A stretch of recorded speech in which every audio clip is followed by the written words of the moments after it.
नमस्कार मित्रांनो, काल आपण इंस्टाग्रामवरती एक व्हिडिओ बघितला. त्या व्हिडिओमध्ये सांगण्यात आलं होतं की नवीन दूध व्यवसाय जर स्टार्ट करायचा असेल तर 25+ गायी निवडा, तरच दूध व्यवसाय हा परवडतो, नाहीतर दूध व्यवसाय परवडत नाही. पण मी गॅरंटी देऊन सांगतो, जो माणूस स्टार्ट करताना 25+ गायी निवडणार आहे किंवा टॉप क्वालिटीचं ब्रीड निवडणार आहे ना, त्या लोकांसाठी सांगतो की 2 ते 3 वर्षानंतर तुमच्यावरती कमीत कमी 10 ते 12 लाख रुपयाचं कर्ज 100% राहणार आहे. आणि हे कसं ना, आणि तुमचा जो व्यवसाय आहे ना, तो पूर्णपणे लॉसमध्ये असणार आहे. पूर्ण व्हिडिओ बघा मित्रांनो, सविस्तर माहिती देणार आहे. व्हिडिओ जर आवडला तर लाईक करा. चॅनलवरती नवीन असेल तर चॅनलला सबस्क्राईब करायला विसरू नका. नमस्कार मित्रांनो, शेतकरी आणि टेक्नॉलॉजी आपल्या युट्यूब चॅनलमध्ये स्वागत आहे. बघा मित्रांनो, पटलं तर चॅनलला सबस्क्राईब करा, नाही पटलं तर व्हिडिओ सोडून द्या. एक गोष्ट लक्षात असू द्या, आज प्रत्येक शेतकऱ्याच्या घरामध्ये एज्युकेटेड मध्ये शिकलेलं पोरग आहे. आणि त्यांच्यासाठी सांगतो, आपण ज्या टायमिंगला जॉब करतो, म्हणजे तुमचा इंटरव्ह्यू होतो, तुम्ही कंपनीमध्ये जॉईनिंग होता, जॉईनिंग झाल्या तिथं तुम्हाला डायरेक्ट काम दिलं जातं का? तुम्ही कुठेही जावा, बँकेमध्ये जावा, सॉफ्टवेअर कंपनीमध्ये जावा, किंवा जिथं मशीनवरती काम आहे, मास प्रोडक्शन, तिथं जावा, तिथं तुम्हाला डायरेक्ट काम दिलं जातं का? अजिबात दिलं जात नाही. का दिलं जात नाही? कारण तिथलं मॅनेजमेंट कसं आहे, तिथली काम करण्याची प्रोसेस कशी आहे, ही त्या मुलाला माहीत नसते. ह्या गोष्टी लक्षात असू द्या की त्या कंपनीची मॅनेजमेंट कसं आहे, त्या कंपनीचं काम कसं चालतं, ह्या गोष्टी त्याला काही सुद्धा माहिती नाही त्या. आणि त्याला एका दिवसामध्ये जर लोड दिला, काम दिलं, तर त्याला ते काम जमल का मित्रांनो? अजिबात जमणार नाही. तो लगेच काम सोडून देणार. का मित्रांनो? समजा तुम्ही एखाद्या कंपनीमध्ये लागलाय, त्या कंपनीमध्ये मशीनवरती काम आहे, समजा मशीनवरती काम आहे, मशीनवरती मास प्रोडक्शन आहे, त्या मशीनची तुम्हाला काहीच माहिती नाही. तुम्ही इंटरव्ह्यू दिला, इंटरव्ह्यू मध्ये तुम्हाला बोलवलं, तुम्ही उद्यापासून जॉईनिंग करा. दुसऱ्या दिवशी तुम्ही गेला आणि डायरेक्ट तुम्हाला मशीनवरती जर कामाला लावलं, ही मशीन आहे आणि ह्यावरती मला एवढं प्रोडक्शन काढून दे, तुम्हाला जमल का मित्रांनो? किती जरी शिकलेला असला तरी त्याला जमल का? अजिबात जमणार नाही. का? कारण त्याला त्या मशीन विषयी काहीच माहिती नाही. म्हणून कधी पण लक्षात असू द्या, त्या कंपनीमध्ये गेल्यानंतर त्या मुलाला कमीत कमी 10 दिवस, 15 दिवस किंवा 1 महिनाभर आधी ट्रेनिंग दिलं जातं की नक्की मशीन कशी काम करते, ह्या मशीनमधनं प्रोडक्शन कसं काढायचं, किंवा ह्या मशीनमधून जॉब कसं बाहेर काढायचं, बाहेर काढल्यानंतर जॉब कसं चेक केलं जातात, ह्या सगळ्या प्रोसेस त्याला आधी सांगितल्या जातात. नक्की काय चेक करायचं, मशीन बंद पडल्यानंतर, एरर आल्यानंतर ही मशीन स्टार्ट कशी करायची परत, ह्या सगळ्या गोष्टी हळूहळू त्याला समजून सांगितल्या जातात. आणि हळूहळू त्याला लोड दिला जातो कामाचा. त्या टायमिंगला तो पोरगा तिथं टिकतो.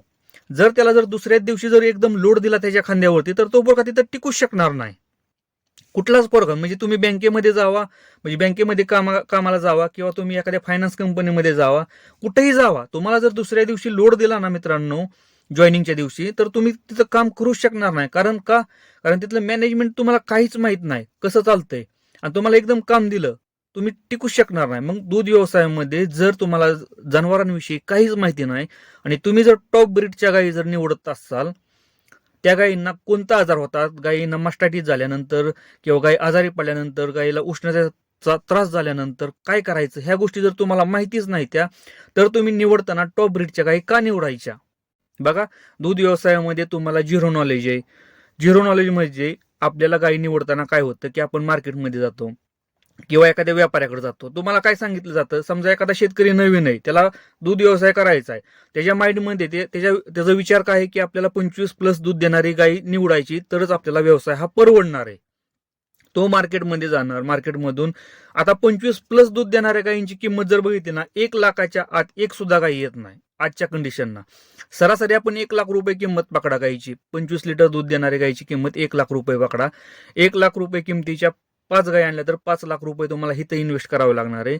प्लस तुम्हाला गोटा आला, त्या गायींसाठी चापकटा लागणार आहे, मिल्किंग मशीन लागणार, ह्याचा जर खर्च जर बघितला तर 2, 2.5, 3 लाख रुपये तुम्हाला इथं लागणार आहे. इथं म्हणजे तुम्हाला कमीत कमी 7 ते 8 लाख रुपये इन्व्हेस्ट करावे लागणार आहे. म्हणजे तुम्ही 5 गायी आणल्या. आता तुमच्या डोक्यामध्ये विचार आहे की ह्या 5 गायी आपल्या 25 लिटर दूध देणार आहे, त्या म्हणजे 25+ चालणार आहेत, सरासरी 25 लिटर दूध देणार आहे त्या. पण तुम्हाला खुराकाविषयी माहिती नाही, वैरणीविषयी काहीच माहिती नाही, जनावरांच्या आजाराविषयी माहिती नाही, त्यांना किती पाणी ठेवायचं, किती खुराक ठेवायचा, काहीच माहिती नाही. तुम्ही गायी आणल्या, तुम्ही एखाद्या गोट्यावरती गेला, तिथलं मार्गदर्शन बघितलं, तिथली मॅनेजमेंट बघितलं, आणि ते बघून तुम्ही गायी आणल्या. गायी आणल्यानंतर त्या गायीनं 20 लिटर दूध दिलं, किंवा 20 लिटरच्या वर गायी जातच नाही. तुमच्या डोक्यामध्ये एकच विचार आहे की आपण 25+ गायी ह्या चालल्या पाहिजेत, पण गोठ्यामध्ये आल्यानंतर, आपल्या गोठ्यामध्ये आल्यानंतर गायी 20 लिटरच्या वर दूधच देण्यात, म्हणजे 5 लिटर दूध हा लॉसमध्ये चालला प्रत्येक गायींचा. म्हणजे रोजचं 25 ते 30 लिटर दूध हे लॉसमध्ये तुमच्या डोक्यामध्ये आलं की जो प्रॉफिट आहे, जे तुमच्या डोक्यामधला प्रॉफिट आहे तो सगळा लॉसमध्ये चालला. कारण तुम्ही निवडताना गायी 25+ निवडल्या होत्या, पण गायी 20च लिटर दूध देतात. तुम्ही डिप्रेशनमध्ये जायला सुरुवात होणार, कारण गायी दूधच देत नाही त्या. तुम्ही काय करणार, दूध व्यवसाय परवडत नाही. आपण एवढं खुराक ठेवतोय, एवढी चांगली वैरण घालतोय, एवढं सगळं करतोय, तरी गायी दूधच दे नाही त्या. हा तुमच्या डोक्यामध्ये सगळ्यात मोठा प्रॉब्लेम येणार आहे. हा तुमच्या डोक्यामध्ये विचार येणार आहे की गायी परवडतच नाही त्या. पण सगळ्यात टर्निंग पॉईंट कुठे मित्रांनो माहितीये का? ज्या टायमिंगला एखाद्या गायीला मास्टायटिस होईल, किंवा आता ज्या टॉप क्वालिटीच्या गायी आणल्यात त्या गायी अशा असतात मित्रांनो, त्यांना उष्णता सहन होत नाही, त्यांना आजार सहन होत नाही. त्या तुम्ही 5 गायी आणल्या, चालू केला व्यवसाय, एखाद्या गायीला मास्टायटिस झाला, मास्टायटिस झाल्यानंतर लक्षात असू द्या, ती 20 लिटर दूध देणारी गाय कधी 5 लिटर वर येईल हे तुम्हाला समजतच नाही. एका रात्रीमध्ये गाय 5 लिटर वर येते. म्हणजे 20 लिटर तुम्ही काल पिळली गाय आणि आज 5च लिटर दूध दिलंय. गायची का सुजली तुम्हाला समजा नाहीच नक्की काय झालंय. डॉक्टरांना बोलवलं, 2-3 हजार रुपये खर्च केला, गाय रिकव्हरी झाली, गाय 15 लिटरच्या वर दूधच देत नाही. मग तर तुम्ही अजून डिप्रेशनमध्ये जाणार आहे, अजून तुम्हाला त्रास होणार आहे. का? कारण 25 लिटर वाली दूध 15 वरती आली. त्यात दुसरी गाय एखादी आजारी पडू नये, म्हणजे त्या गायीला उष्णता सहन व्हाय नाही, तिला उष्णता सहन व्हाय नाही म्हणून ती परत रिवर्सवर आली. 20 लिटर दूध देत होती कशी तरी, ती 15 वरती आली. हा प्रॉब्लेम गोठ्यामध्ये टॉप क्वालिटीच्या गायींमध्ये 100% येतो मित्रांनो. 100% म्हणजे 100% येतोच. म्हणून कधी पण लक्षात असू द्या, गायी निवडताना 65, 70, 75% मधल्या स्टार्टिंगला निवडा. निवडण्यामागचं कारण काय आहे माहितीये का मित्रांनो? ह्या आपल्या संकरित गायी आहेत, त्या आपल्या वातावरणामध्ये सहज ह्या गायी राहतात.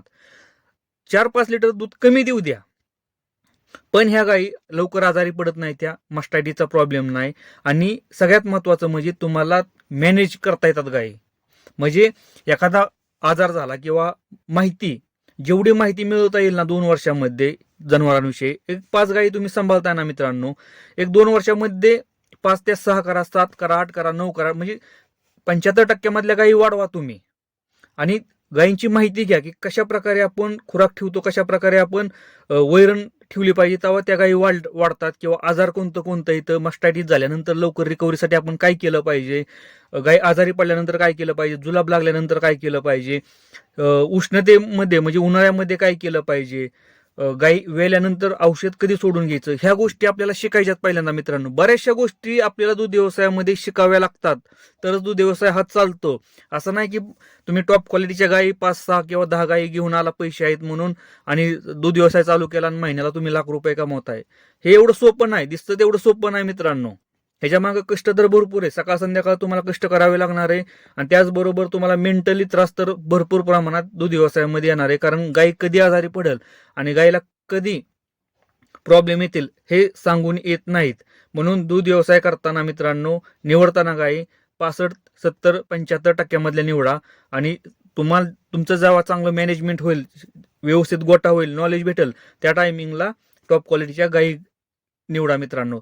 नाहीतर स्टार्टिंगला जर टॉप क्वालिटीच्या गायी जर निवडत बसला ना मित्रांनो, लक्षात असू द्या, दूध देतील तुम्हाला 20 लिटर 22 लिटर दूध देतील, पण त्या गायी कधी एका रात्रीमध्ये 10-15 वरती येतील हे सांगता येत नाही.